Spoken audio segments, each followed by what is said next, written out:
Ассалаумағалейкум, мен тикток көрермендерім, баршаңызға қайырлы күн. Мінекей бізде 13 тоқ, 12 тоқ бір атиш алып келдік.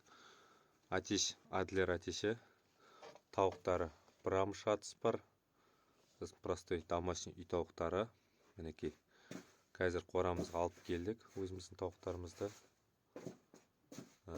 Осы. Ендігі мәселе, сұрақтарыңыз болса тауық туралы, тағы да басқа тауық туралы сұрақтарыңыз болса комментария жазып кетіңіздер. Мен сіздерге міндетті түрде жауап беретін боламын. Тауықты қалай емдеу керек, тауықты қалай жұмыртқа тоғызу керек, тауықты қалай,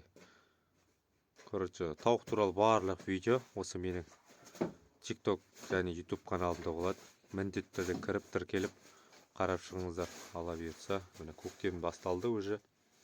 Бізде тауықтарымыздың барлығын жинап алдық. Енді Алла қаласа тағы да Адлердің балапандары келу керек, Атырау қаласынан. Заказ беріп қойғанбыз. Сосын ары қаратай уже балапандарды да алдыртамыз.